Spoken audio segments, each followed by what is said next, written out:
All right, where are we? Well, we're almost there as far as the theory of human civilization is concerned. We assembled a whole lot of pieces. Collective intentionality, well, lots of animals have collective intentionality. The assignment of function, well, that's always observer relative, or so I claim. It's not, strictly speaking, essential to the main thesis that it should be observer relative, but I think it's an important fact that functions are always observer relative, and we're blinded to that by the fact that biologists can discover functions. But remember, they discover the functions within a presupposed teleology. You got to think life and survival are a good thing in order to discover the function of the vestibular ocular reflex, or the kidney, or the heart, because what you're asking is, what does the organ do that aids in the survival of the organism, in the survival of the animal or the plant, and that means you're regarding survival and life as a value. Biologists take that for granted. When I point this out to them, they can't think, well, why is that worth remarking on? Yes, of course, that's what it's all about. But the effect of that is that there is a normativity in the assignment of function. Roughly speaking, a function in biology is a cause that serves a purpose. Where the purposes come from, they come from us, and that's why it's observer relative. Now, observer relative does not mean epistemically subjective. You can discover epistemically objective facts about observer relative phenomena. I take it it's now an established objective fact that the heart performs the function of pumping blood, and the vestibular ocular reflex performs the function of stabilizing the retinal image. You all know what the VOR is. If you look at me and shake your head up and down, you'll find your eyes remain focused on me. Do your head from side to side, they still remain focused on me. Even though your head is moving, the eyeball automatically adjusts. The eyeball will move equal and opposite to the movement of the head, and you didn't even have to try to move the eyeball. You weren't even aware of its movement. That's called the VOR in the trade, the vestibular ocular reflex, and it's quite a neat mechanism. It goes over the 8th cranial nerve into the cerebellum. The stimulus comes from your old friends, the semicircular canals in the inner ear. One of the 4 things I learned in high school was the semicircular canals. I've forgotten the other 3, but in any case, you all remember that. Okay, that's the VOR, and it does perform a function, and the function is observer relative, but nonetheless, the statement of the function is epistemically objective. Okay, but then we got a key notion for understanding human institutional reality, and that is the notion of a special kind of function, a status function, a function that can only be performed because a group of people, a collective, recognizes the object or the person as having a status, and with that status a function that can only be performed in virtue of that collective recognition. It's only the collective intentionality of the recognition of the status that you're a student, that I'm a professor, that we're all, or some of us are citizens of the United States. I'm a licensed driver in the state of California. Barack Obama is the president of the United States, and so on, with 1,000 other status functions. So then our next question was, well, where the hell do these things come from? And I said, well, they're all created by a single operation whereby X counts as Y in C, and that's a constitutive rules. And then you remember we had the distinction between the constitutive and the regulative rules, and we had a related distinction between institutional facts and brute facts. All of that is fairly crude, and we're going to make it more refined. Then we saw there were some objections you could make to this. There are cases where you have the freestanding Y terms where you don't have an X on which you impose the function. You just create it out of thin air. And sometimes you don't even need a rule. You can just decide that Sally's going to be the captain of the team, or that this line of stones is going to be the boundary. There's no rule according to which Sally is captain. We just created her in an ad hoc fashion. And then furthermore, another objection. We found 3 objections to this. One was you can sometimes do it without a rule. You just do it in an ad hoc fashion. Secondly, You don't need an X. In some cases, you just create the Y out of the blue sky, and that's funny that you can do that, but you can. And then this would seem to have the consequence that all institutional facts have to be created by human intentionality. But sometimes you don't. You can discover that you're in a recession. We don't have to get together even implicitly and agree that it's a recession. It's a recession regardless of what anybody thinks. Well, I said I could meet those objections within the grounds of the theory presented in the construction of social reality.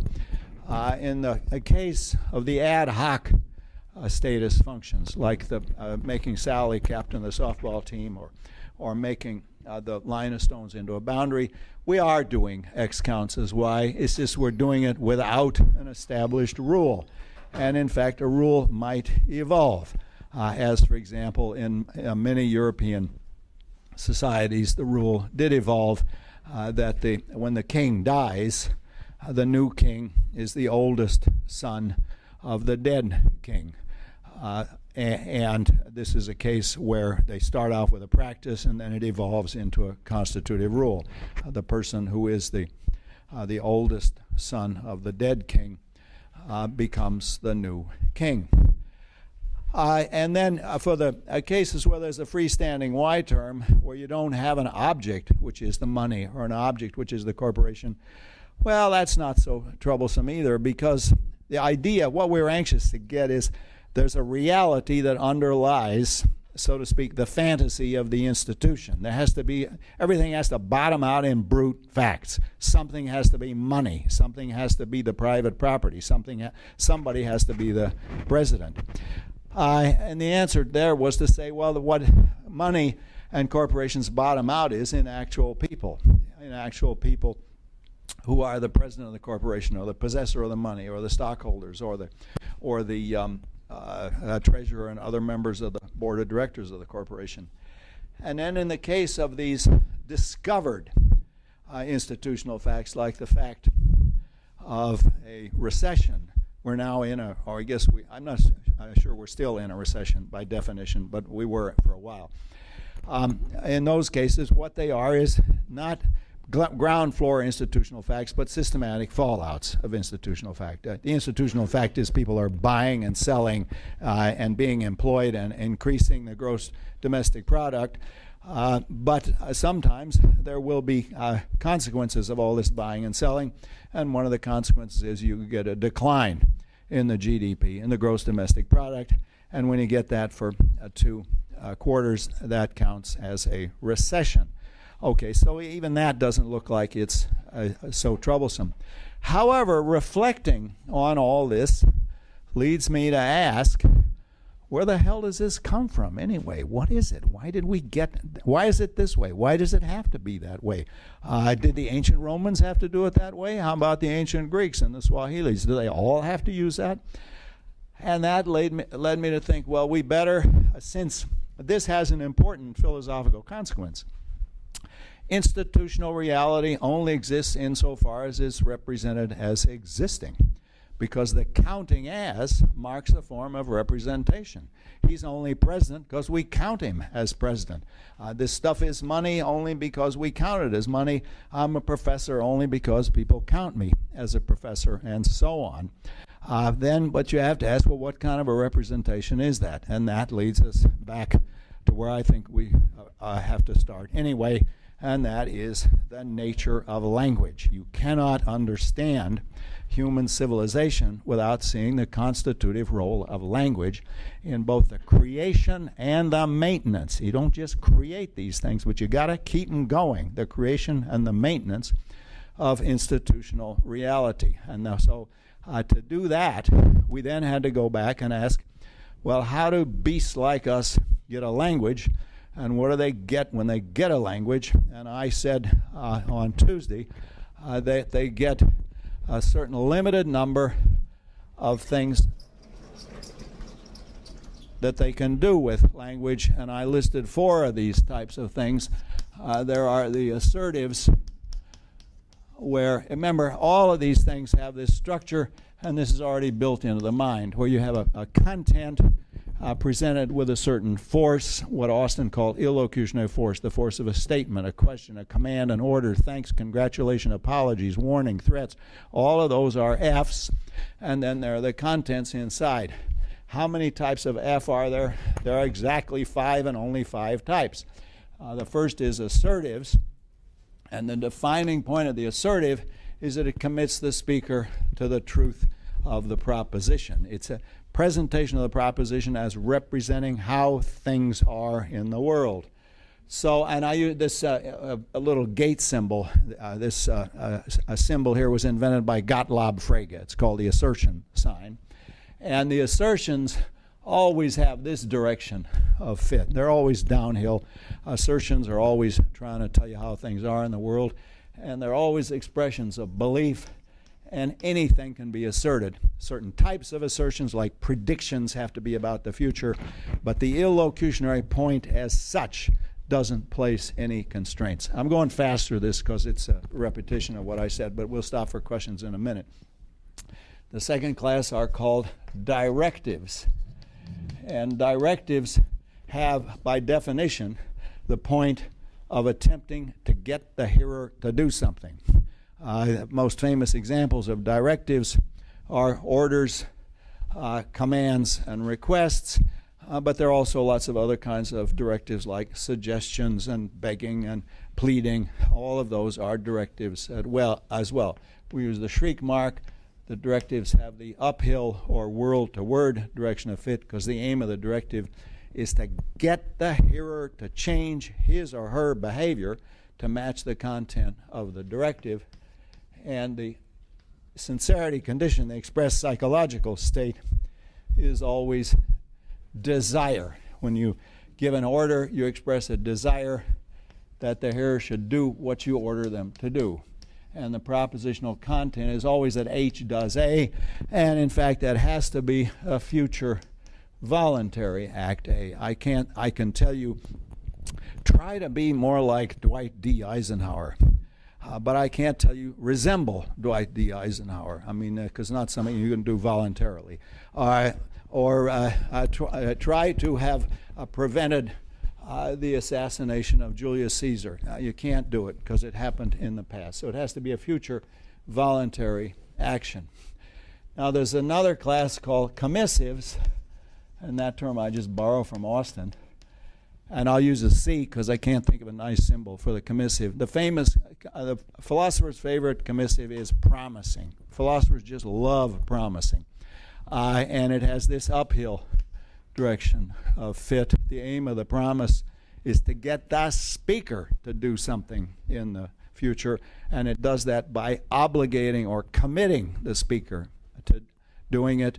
The commissive always expresses an intention. When I promise to come and see you, I express the intention to come and see you. And the propositional content is always that S does some future voluntary act A.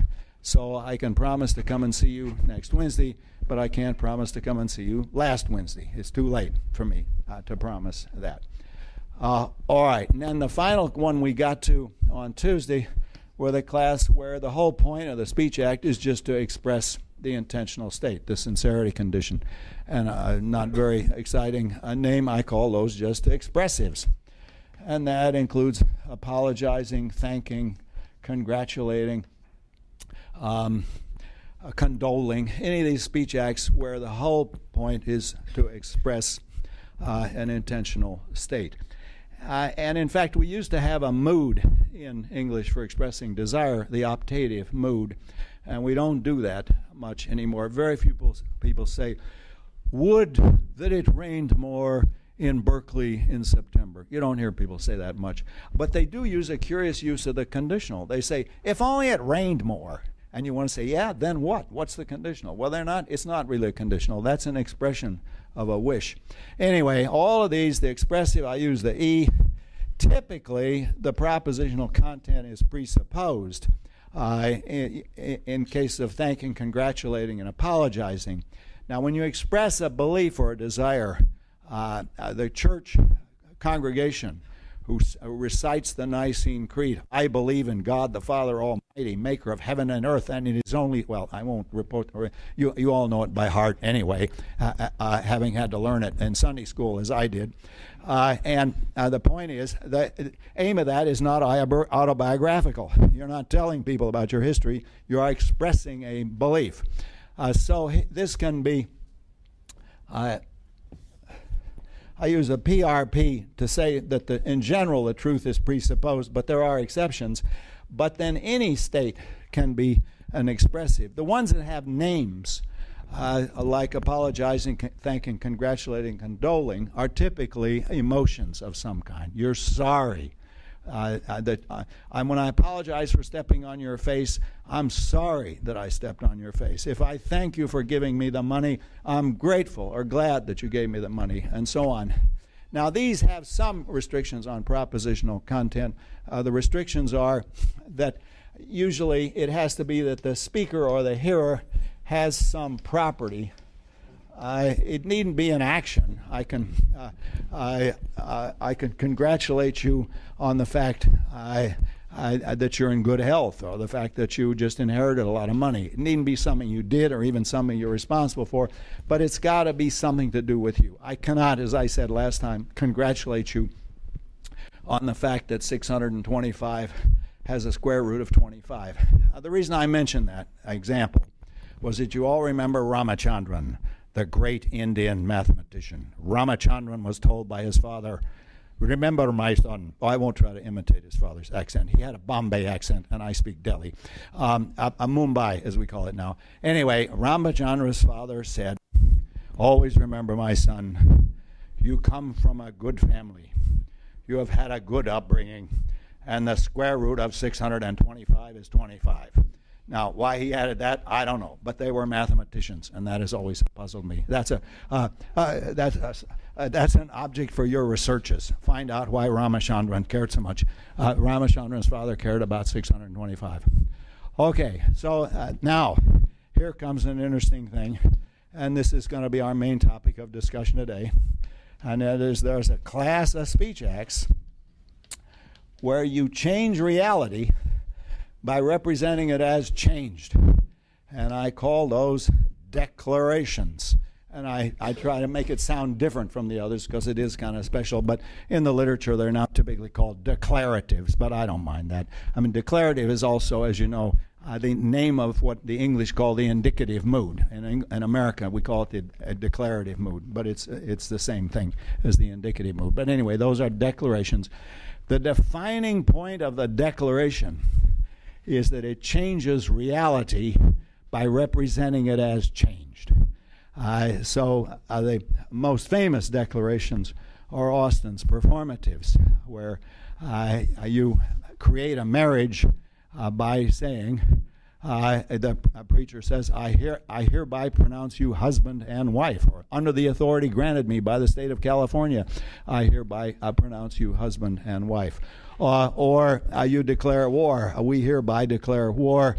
That creates a state of war by representing it as existence. Or to take a more modest case, you can adjourn the meeting if you're appropriately authorized by saying the meeting is adjourned. We hereby adjourn, or I hereby adjourn the meeting. All of those are declarations where you make something the case by declaring it to exist.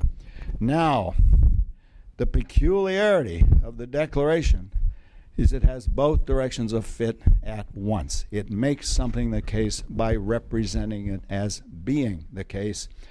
Let's take the simplest case. The chairman, let us say, can adjourn the meeting by saying the meeting is adjourned.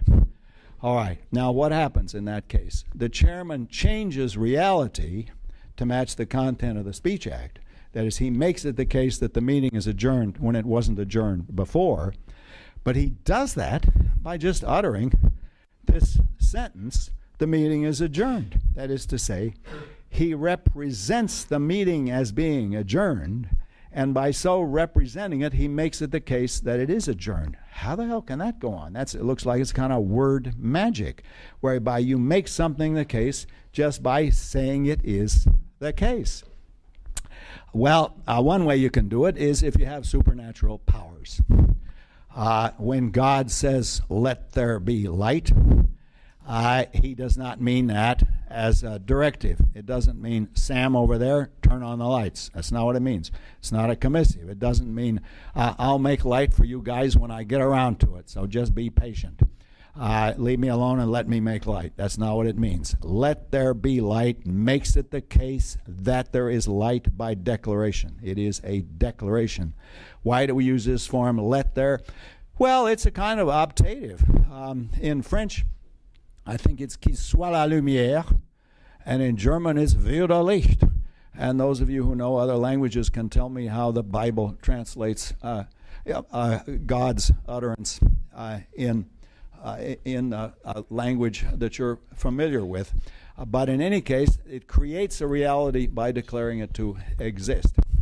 And what I'm going to do is advance a thesis, namely, all status functions are created by representations that have the same logical form as declarations.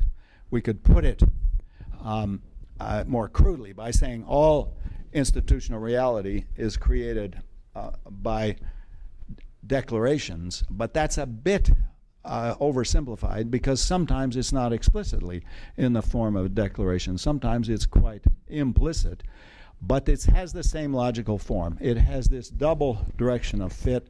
All of institutional reality, and in that sense all of human civilization, is created by representations that alter reality by representing it as altered, and thus achieve both directions of fit. They alter reality to match the propositional content and thus achieve the word-to-word direction of fit, but they do that by representing the reality as having been so changed, and that is the word-to-world direction of fit. So there's a special class of declarations that is a main subject to us in this course, and those I call status function declarations. And the thesis that I'm going to be considering is that all of institutional reality is created by status function declarations. And now with that in mind, we can go back to our old friend X counts as Y and C, and we'll see what is that? What kind of speech act is that? It's a declaration. If it's a standing rule, it makes it the case into the indefinite future that anything that satisfies the X term is declared to be an instance of the Y term. It declares that all X's into the indefinite future are Y's. If you get a majority of votes in the Electoral College, you are the president-elect. If you get sworn in by the Chief Justice of the Supreme Court, you are the President of the United States. That the declaration makes that the case into the indefinite future. If you're born in the United States, you are an American citizen. That is by declaration. And there's some effort to change that now. So these declarations can be changed. But the problems that we had before, at least some of them now appear to have an obvious solution. The declaration, in the case of the original X counts as Y, where that's a constitutive rule, the constitutive rule is a standing declaration. It's a declaration that works for an indefinite number of cases. It's a universally quantified declaration. It says for all X, if X satisfies these conditions, then X counts as Y. And the ad hoc case is just a declaration made on the spot. We make Sally a captain of the softball team, or we make this line of stones into a boundary. Now that doesn't solve all our problems. I haven't told you about the systematic fallouts yet, but now we've got a very strong thesis on the board, and I'm going to spend a lot of time in this lecture exploring it, but let's stop for questions. Now I made some very strong claims, and let me just summarize them. I've said that in this line of business, in the Illocutionary Act line of business, there are not an infinite number of things you can do. Wittgenstein, you remember, is standardly quoted as saying there are an infinite number of different kinds of language games. He didn't say that. Actually, he said unzählige, which means numberless. But they are not numberless either. And Austin, who raised me from a pup, Austin used to sneer at philosophers who would say, there are 17. No. They would say there are an infinite number of uses of language, and then they'd give a list of 17. Well, 17 is pathetically finite if it's supposed to be infinite. And Austin thought, if there are 1,000 uses, we ought to get together and catalog them. I mean, the damned entomologists have cataloged 1,000,000 kinds of beetles. If they can have the patience to classify 1,000,000 kinds of insects, we ought at least to be able to get up to a few thousand kinds of speech acts. But I am claiming there aren't an infinite kind. The nature of the mind and the nature of meaning restrict these things to these possibilities. There are no other possibilities, at least on the theory that I advance, and you will have refuted me in ways that will delight me enormously if you can show me there are possibilities beyond this. Now, of course, let me remind you, of course, that you can do all kinds of operations on this. So just as you can have the assertion that not P, so you can have the denegation of the assertion that P. And that's the difference between, consider these three cases. There are horses in the barn, that asserts P. There are no horses in the barn, that asserts not P. And I don't say there are horses in the barn, that is conditional, that is the denegation of the assertion. That's not either the assertion or the assertion of the negation, but it's the negation of the assertion symbol. That is, you negate the F term. You can negate it. You also have conditionalization. So you can have not just not assert FP, but you can have if P, then assert Q, where this is the whole F term, the conditionalized F. And examples of that are things like, if you really want to know, Sally's pregnant. Now, that doesn't mean Sally's condition, her biological condition, depends on your epistemic desires. I mean, it depends on various things, but your epistemology's got nothing to do with her biology. What the condition there is the conditional assertion. I'm telling you on the condition that you really want to know, this is the situation with Sally. But that's not a condition that operates on the propositional content. It's a condition that operates on the assertion. Okay, so there are lots of cases like that. I don't mean to give you the idea that this is all very simple, but this is the bare bone structure. Let's take questions. Let's stop for questions. Yeah, at the back.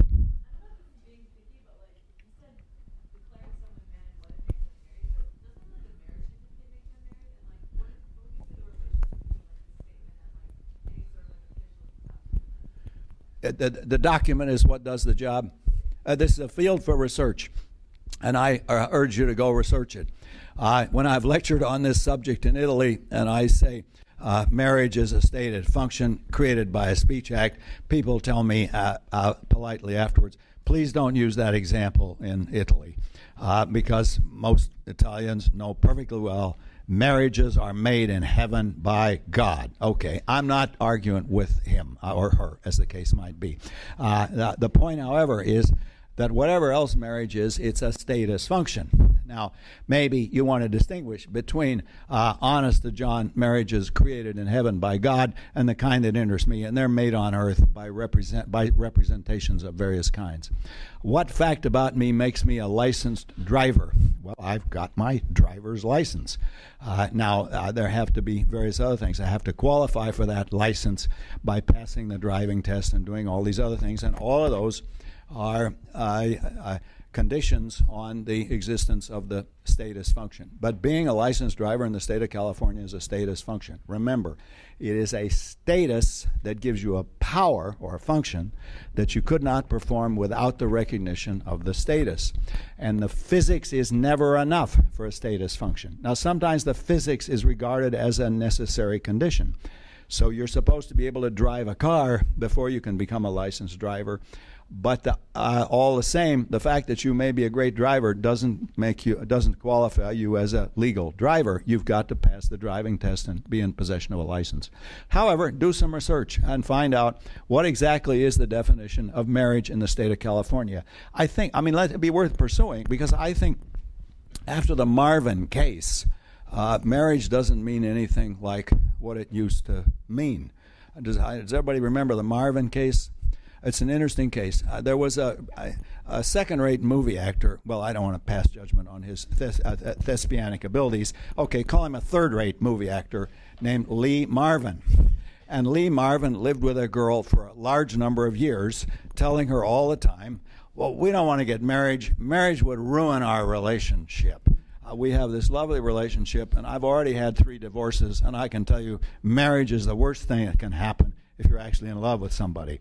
And then one fine day, he threw her out of the house, and she thought, I've wasted my life. Well, I don't know what her thought processes were, but this is how it came out in court. I've wasted all this time with this guy, and I appear to have no rights.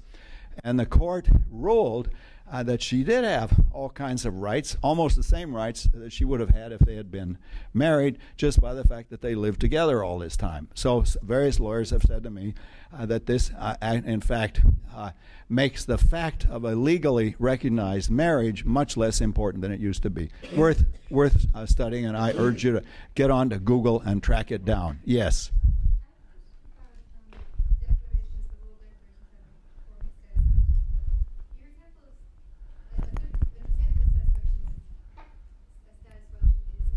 Yes.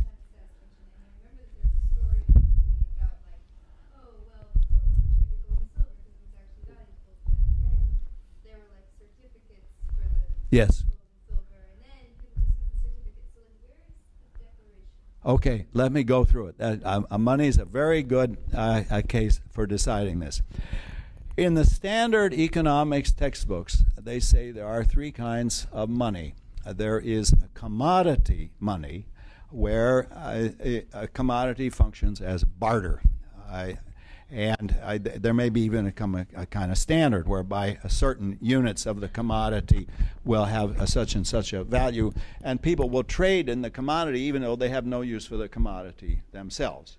So I told you, I think, the example of how when the ruble was collapsing at the fall of the Soviet Union, Marlboro cigarettes had a kind of status as a barter, as a unit of barter. And you could always get a cab by holding up a pack of Marlboros. The cab driver would stop for that. Okay, but now commodity money tends to evolve into contract money. And the way that worked was this. The most valuable objects for commodity money were precious metals, specifically gold and silver.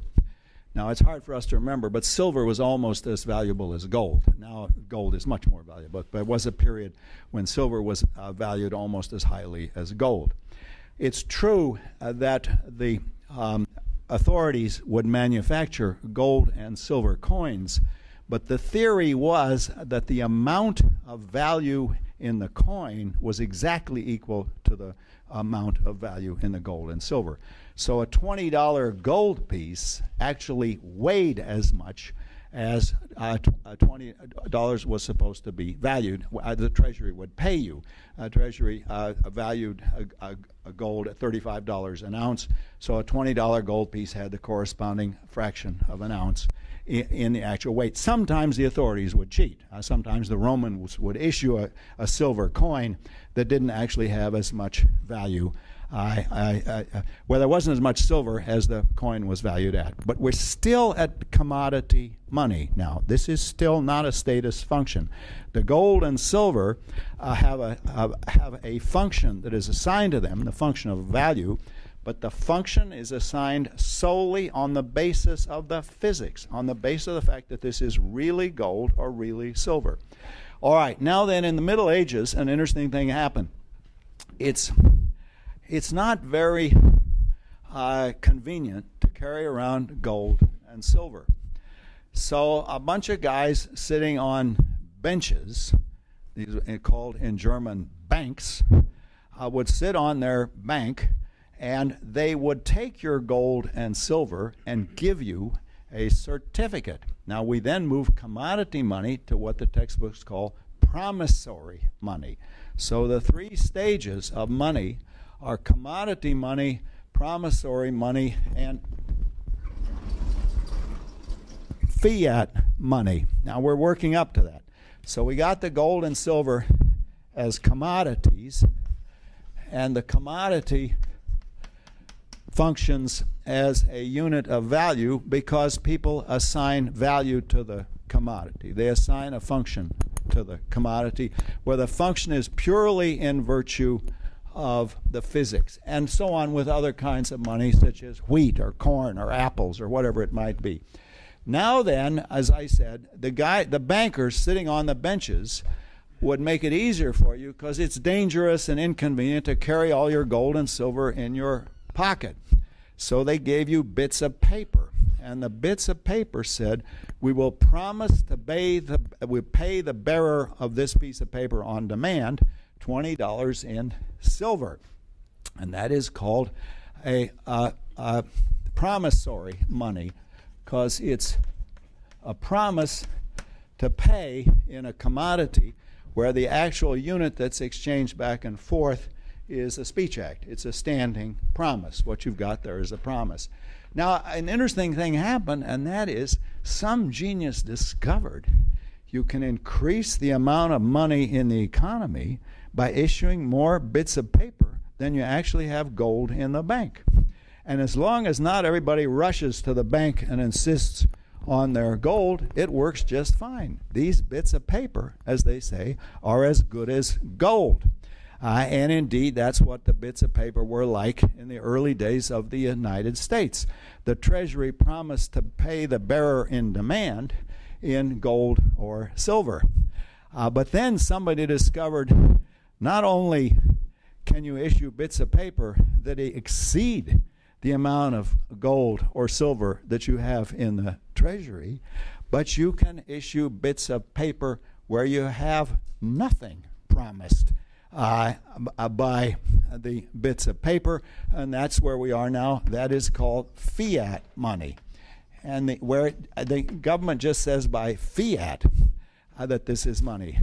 Now, on older American currency, I mean, within the past few years, it's not something ancient, it would say that the Treasury promises to pay the bearer on demand $5. They've stopped saying that, you see. Now, what did it mean when they said it? I've often wondered in those days, what would happen if you went to the Treasury and said, I want $5?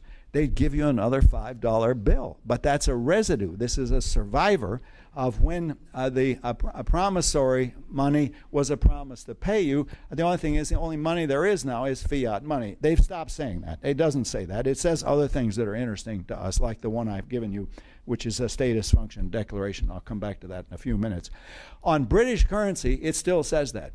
It still says that the treasurer of the Bank of England will pay the bearer £20 on demand.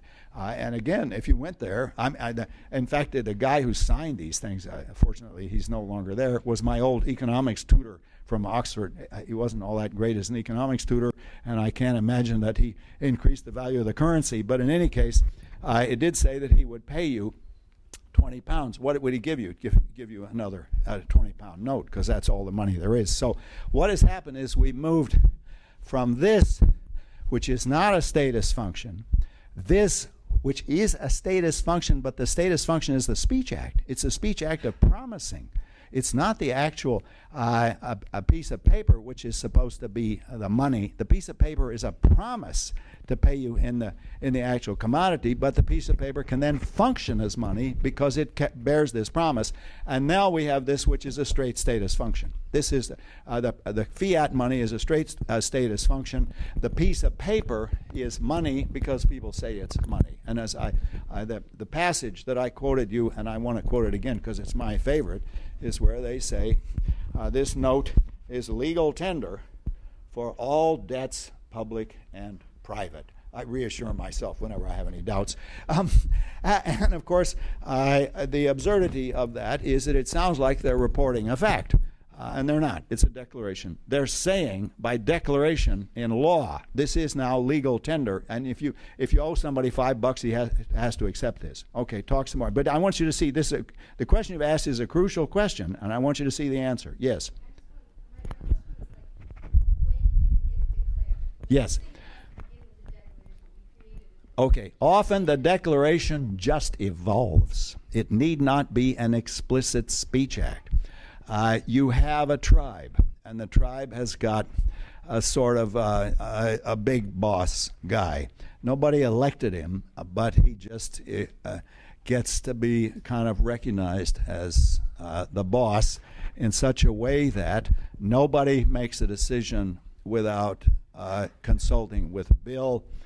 If we have something comes up and Bill is out of town, we have to wait till Bill gets back. And everybody says, well, Bill is the person who has to decide issues like this. All of those representations are creating a reality by representing it as existing. Does everybody see this point? It need not be an explicit speech act.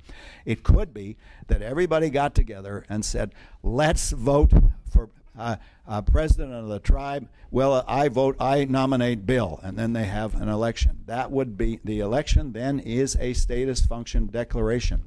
But often it just evolves. Here's an interesting fact.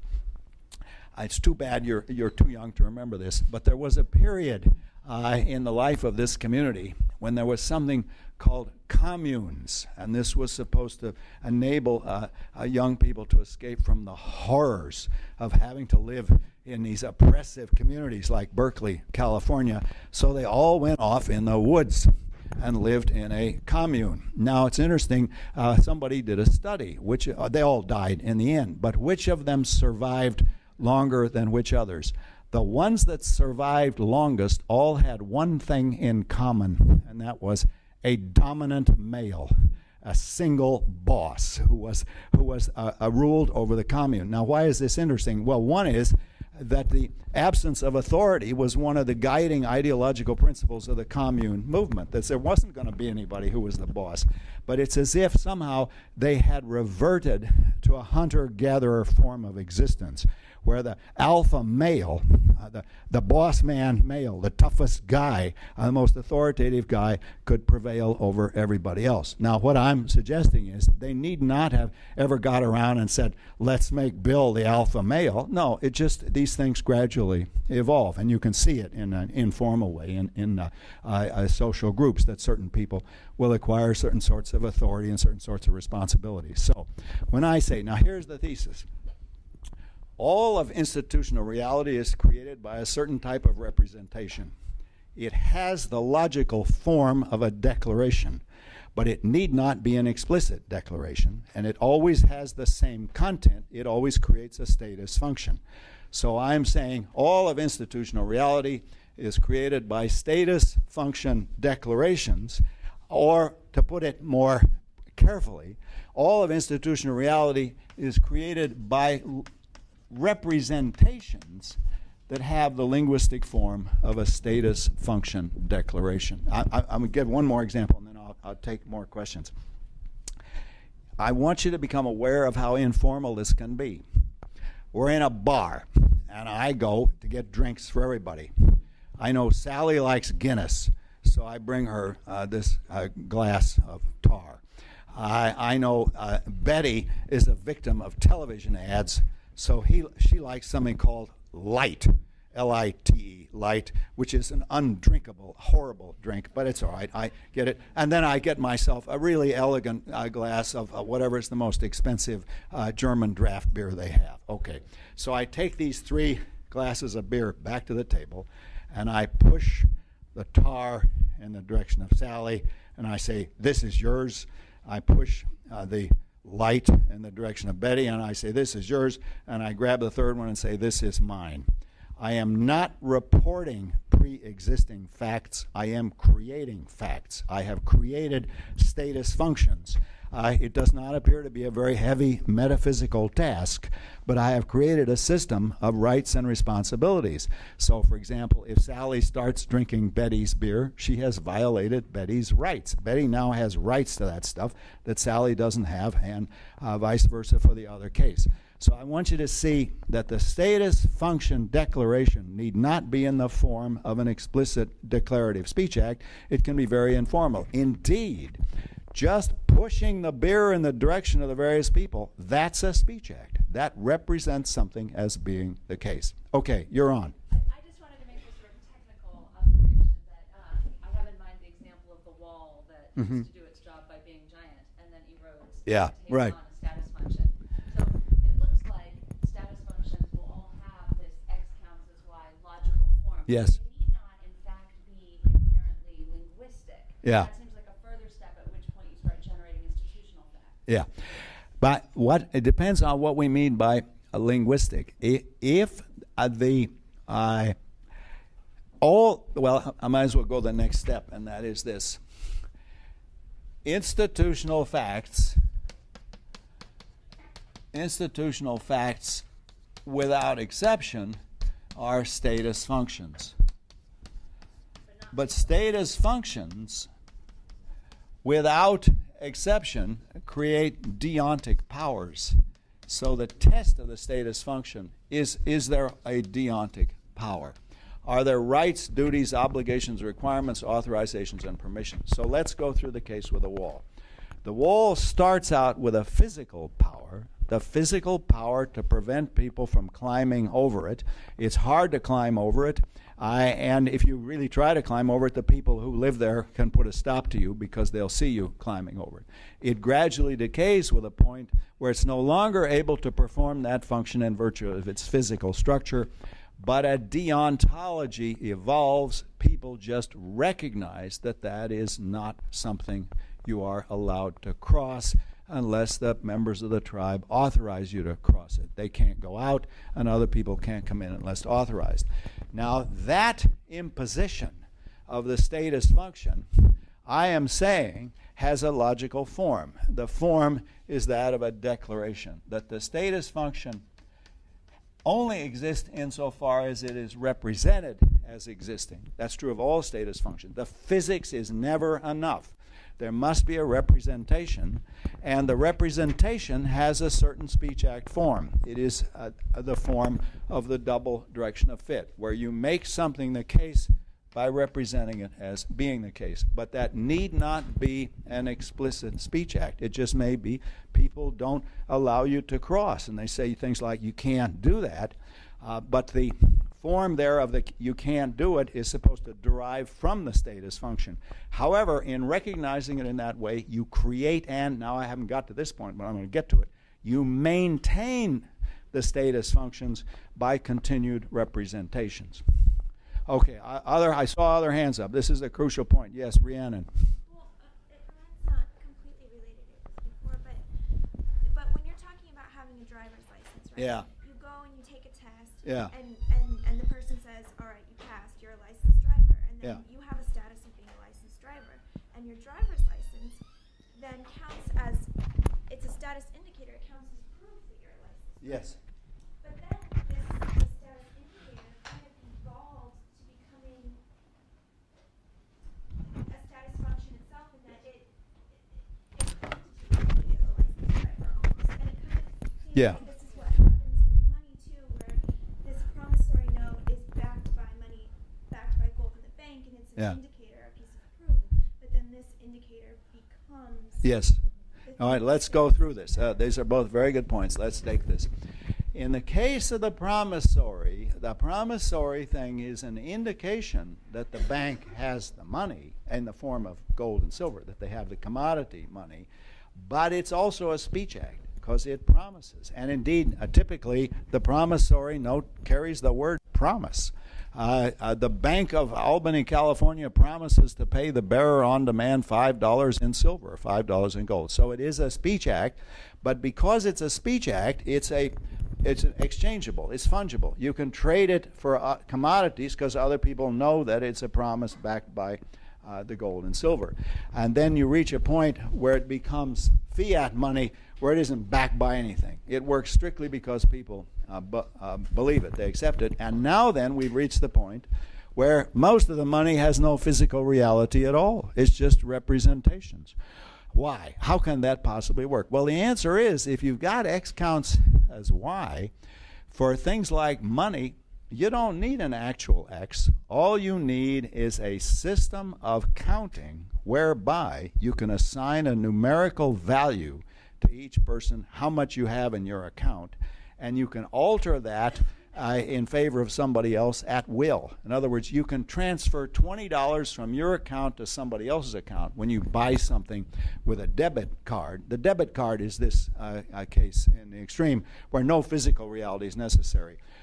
What you exchange when you use the debit card is money, but the only physical fact is representation. Because all you need for money is a system of numbers that's more or less stable. That is, where you have the same amount of money in your bank account until you decide to change it.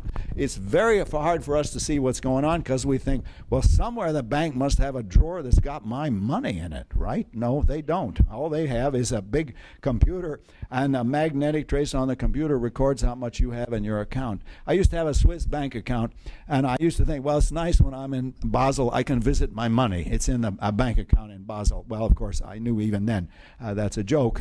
That's just, and Basel's where they have the computer that has the record of the numerical value of my account. All right. Now, I want to make sure I've answered your question. In the case of the licensed driver, it's a little bit different. What happens is this. Sometimes we assign a status function on the basis of a physical property. So, for example, you have to pass a physical test to prove that you are the licensed driver. You have to pass a test to prove that you're a qualified surgeon or that you're qualified to practice law in the state of California. You have to pass the bar exam. So there are tests for whether or not you satisfy the physical condition. But, and this is the key point, the assignment of the status function does more than just describe a physical fact. It provides you with a deontic power. It provides you with an authority, a permission. And some states, these are called driving permits because they give you this deontic status you did not otherwise have. You have a deontic power. Okay. Is that, you understand all that now? Okay. Jennifer. I don't understand fiat money. So those are freestanding laws. They're like corporations. Well, they can be. Now, it took a long time. It was a long time from commodity to promissory, but it kind of naturally evolved. I don't think people needed to understand what was going on. It wasn't. It got to be fairly self-conscious when they went to fiat money, and people were worried about it because they felt it's not really money. And indeed, I'm sure this didn't happen to you, but when I was a small child, people would say things like, our money is backed by the gold in Fort Knox. Well, that's ridiculous, of course. There isn't enough gold in Fort Knox, and besides, it's really got nothing to do with your money. They won't give you the gold for the money. In fact, it's no connection with the money at all. It's just they think it's a good idea, largely for primitive superstitions, to keep a lot of this gold around, more than you need for gold fillings and wedding rings. And they do keep it around because people recognize it as valuable. And in fact, right now in periods of currency instability, a lot of the smart money, as they say, invests in gold because they think gold has a more stable value. Yeah.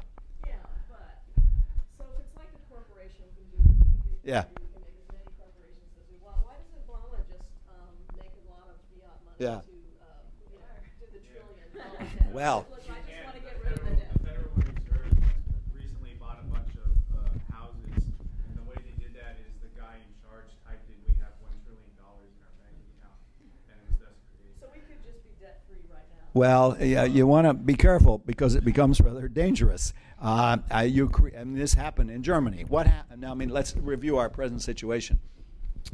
The government is undertaking horrendous debts. How are they going to pay those debts?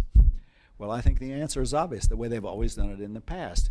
Allow the currency to inflate so that you are paid off in dollars that are worth a lot less than the dollars you originally bought the war bond or whatever it was with.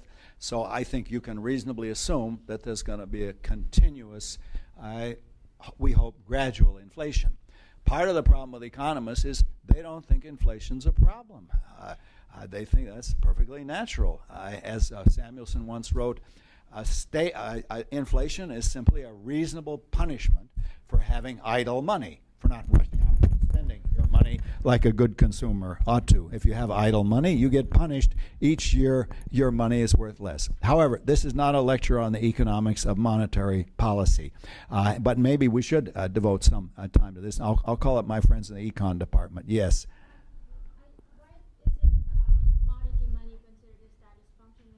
Yeah, it's not. It's not a status function. The definition of a status function is it is a function that an object or person performs not solely in virtue of physical structure, but in virtue of the fact that there is a collective assignment of status, and in virtue of that collective assignment, there is a function that can't be performed in the absence of that assignment. So gold and silver are regarded as valuable not because of a collective assignment, but because they're supposed to be precious. People think they're precious. It's in virtue of the physics. Now, watch what happens, however. If you reach a point where the gold and silver are recognized as having a legal status as money, then it's a status function. Then the gold isn't enough for it to be money, but it has to bear the stamp of the treasury. This was the gold coin.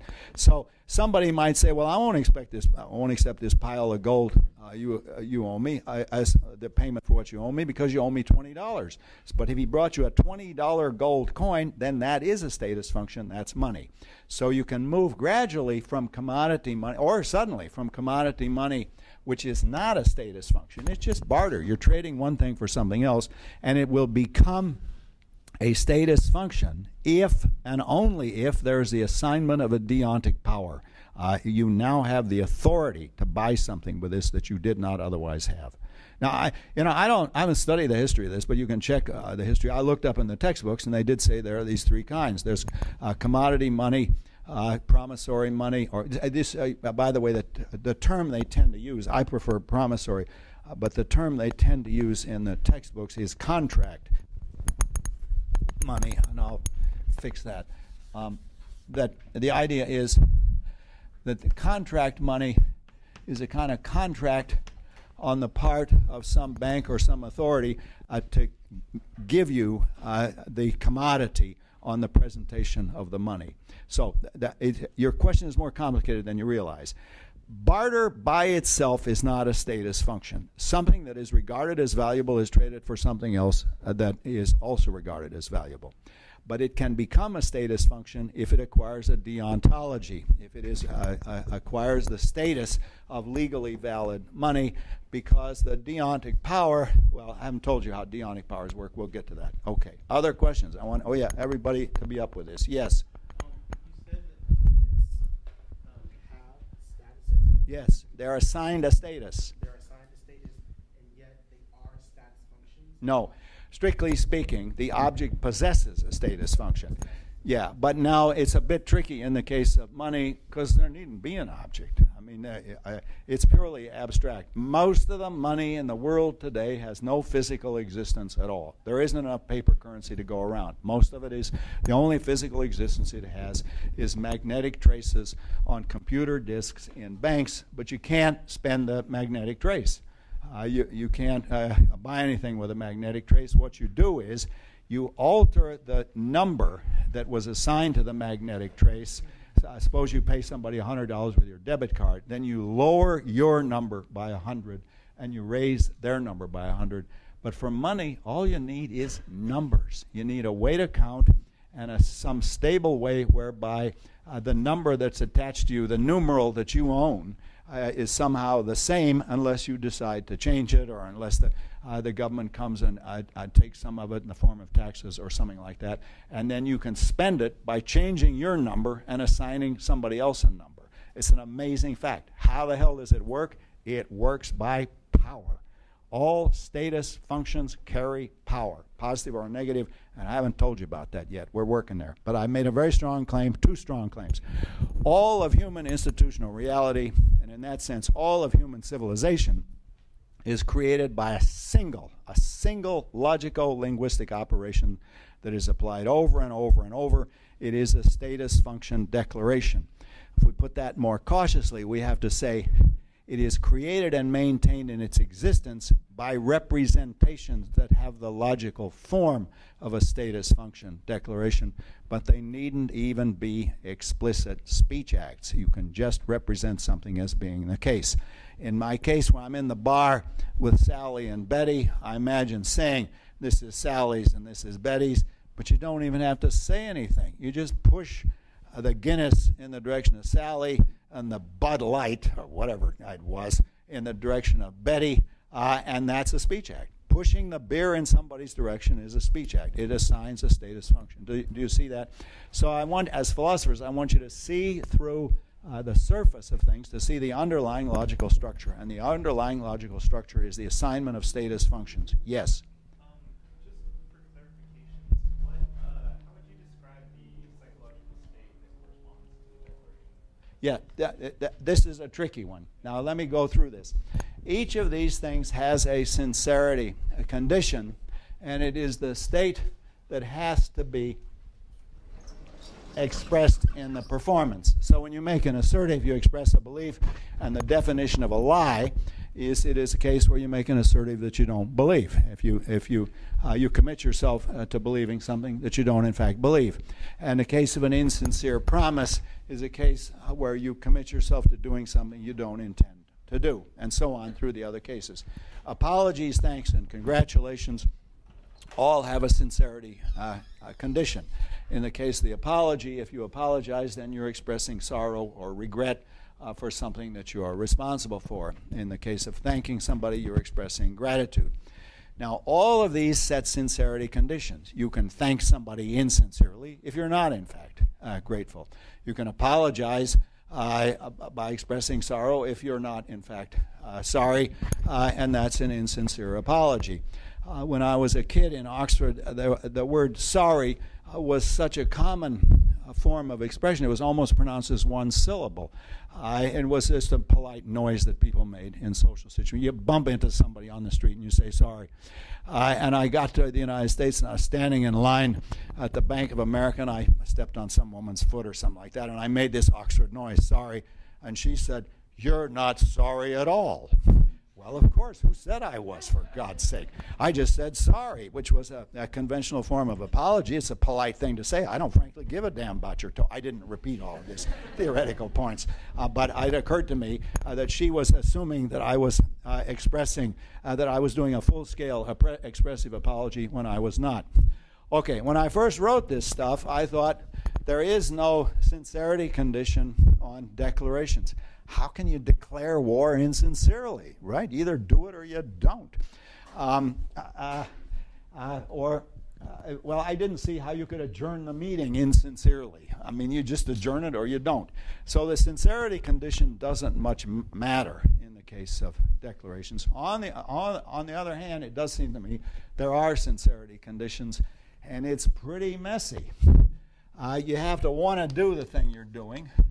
If you say, "We hereby declare war," you gotta want to, that is an expression of a desire to declare war. Furthermore, you gotta believe that the speech act is doing it. You have to, there is this self-referential character of the declaration in that the utterance itself creates its own conditions of satisfaction. And you've gotta believe that's happening in the case of declarations. And furthermore, I think you have to intend to do it. That is, there's no limit on the propositional content of the declaration, though what you can in fact do is very limited. You can't declare many things to exist. So we have a performative for adjourning the meeting and for apologizing, thanking, and congratulating, but there is no performative for I hereby fix the roof. You can't fix the roof by uttering a speech act. And you can't fry an egg, even if you did it in a biblical tone. Let this egg be fried. You can say it as loud as you want. It won't fry the egg. Why not? Why are we so, it's a free country. Why can't I fry an egg by saying, let the egg be fried? I can adjourn the meeting by saying the meeting is adjourned. I can give somebody my watch by saying I give you my watch. Why am I so constrained? I can't fry eggs or fix the roof or start the car just by saying, let the car be started, or I hereby start the car.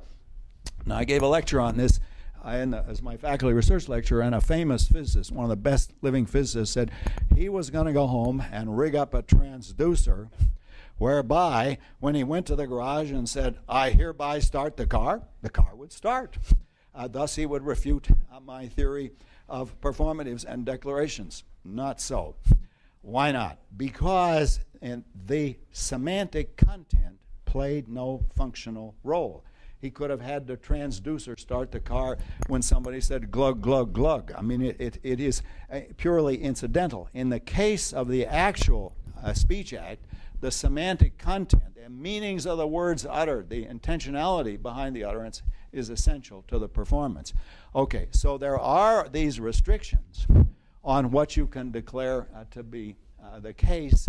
And I think that the declarations have three sincerity conditions. The reason I was blinded to that is they don't seem to be very important. What matters to us about declarations is, did the guy carry it out successfully? Did he legally marry you? Was the war legally declared? And it's interesting to always watch how these things are in moments of crisis and moments of great dispute. The United States has declared war a very limited number of times. And every time they use almost the same form of words. You can look it up.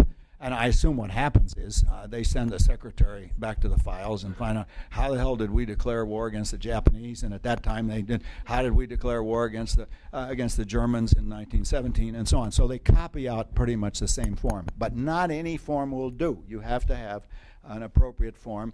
And in the case of things like marriage ceremonies, there have to be certain words that are pronounced.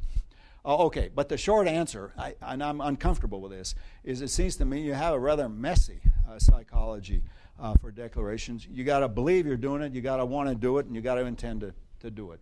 And if you can refute that, I'll be very grateful. But it's not enough to look skeptical in class. I want a refutation. Yes. Okay. All right. Right. Exactly. All right. Now, the interesting thing is, you might think anybody could declare anything. What's the matter with that? Well, the answer is no. You've got to be authorized to make certain kinds of declarations. And indeed, often people make declarations where they're not authorized, and it's interesting to see how they get away with it. I mentioned this before, but I'll mention it again because it's important. The most important declaration of this kind was the Declaration of Independence of the United States. And notice they call it a declaration. Now, they were not authorized. There was no constitutive rule whereby a group of the king's subjects, these are all subjects of the British king, in a piece of property owned by Britain in a British crown colony, all subject to British law, can get together and say, we declare that we are a separate sovereign nation. An amazing speech act. Now, they got away with it, and they got away with it because they could get people to accept it. They got people to accept it. In order to do that, they had to fight a war, but then the war was itself a bunch of status functions as well. The army is itself a system of status functions. So they backed the declaration with brute force, and they got people to accept it. It did not work for the Confederacy. The Confederacy tried to imitate that by declaring themselves to be the Confederate States of America. It didn't work, basically, because they lost the war. Yes? So, but that was still a declaration. It was an unsuccessful declaration.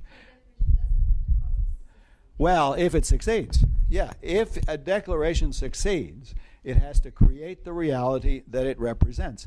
But of course, not all declarations succeed. Indeed, one sign of insanity is that people make... there was a guy in San Francisco in the 19th century known as Emperor Norton. And he was the man who, as they say, had lost his reason.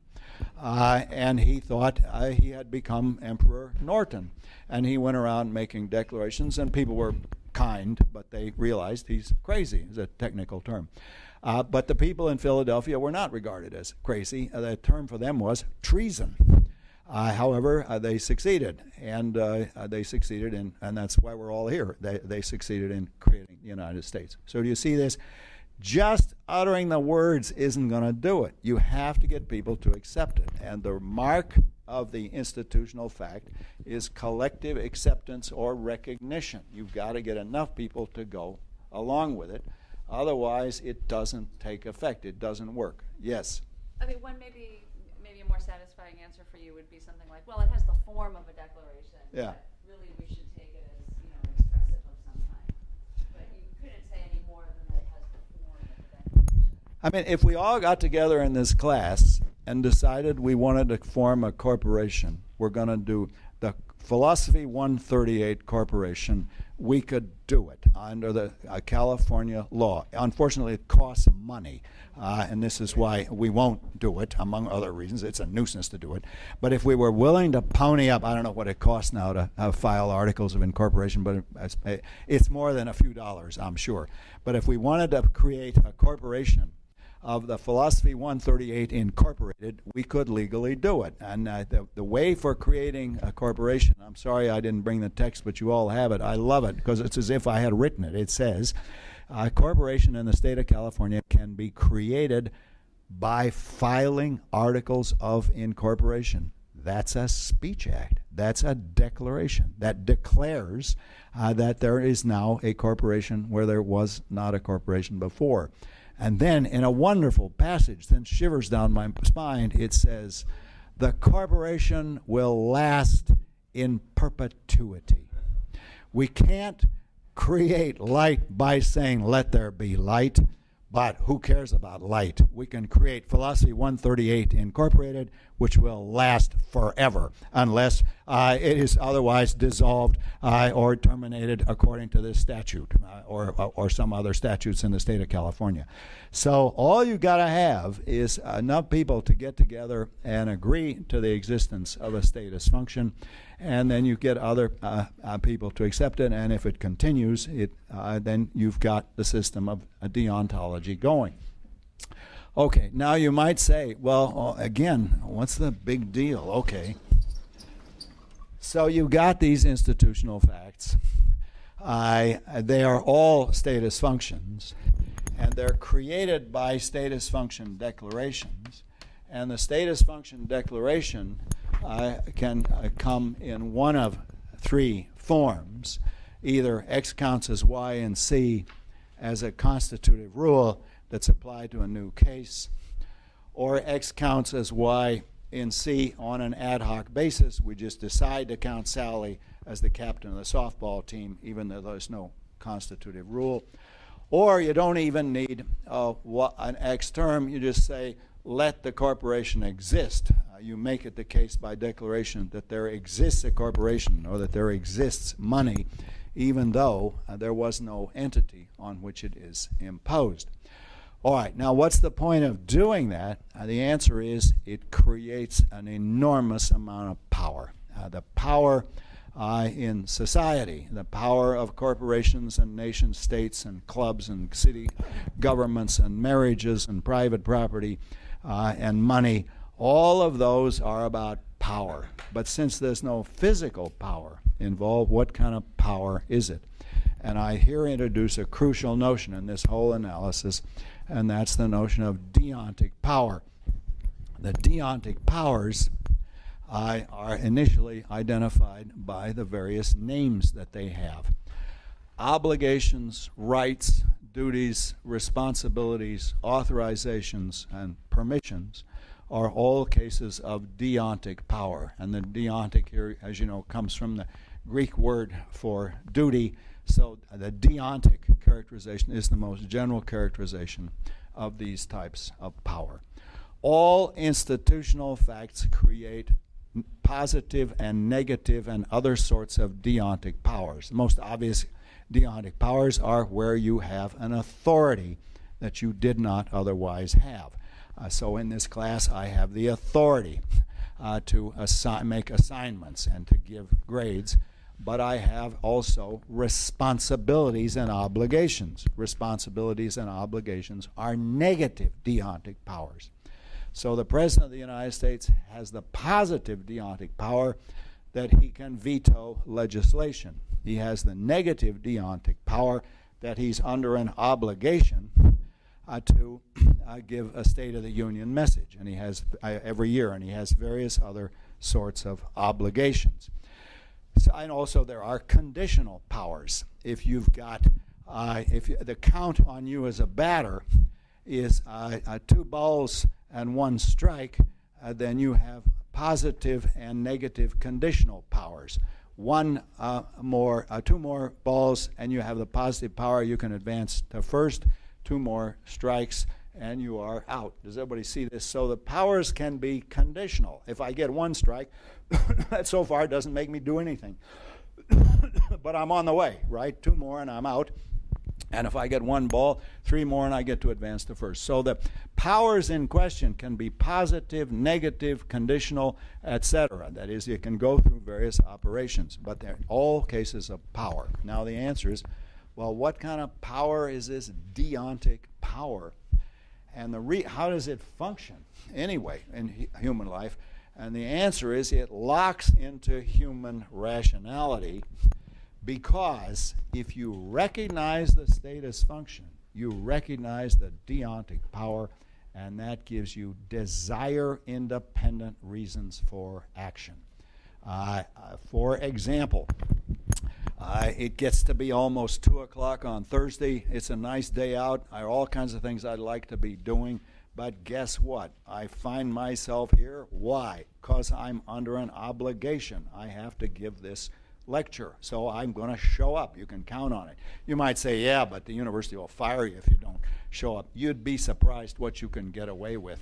When I was chairman of this department, I had a professor, long since departed, who taught when he felt like it. Maybe he didn't feel like teaching, he wouldn't teach. And he had other eccentricity that students found immensely appealing. He gave everybody an A, and he announced on the first day of the class, everybody's going to get an A, you don't have to do anything. And the classes were immensely popular. At one time, he had 835 people enrolled in a philosophy course, and the committee on courses wondered, how does he get 835 people in the room? The biggest lecture hall seats 500, the physical sciences lecture hall. So they sent a secretary over to sneak in to see how he got 800 people in a room that seats only 500. She counted 75 people in the room. 800 were enrolled in the course, 75 showed up. Now, in a way, all of this was scandalous. He was corrupting the institution. But in a way, I also thought it was kind of a credit to Berkeley that we could put up with this. You know, we were so self-confident that we would put up with all sorts of misbehavior. We wouldn't anymore. Now we've become a part of the general creeping authoritarianism behind modern bureaucratic society. And I'll tell you more about that and other cheerful facts next Tuesday. Okay.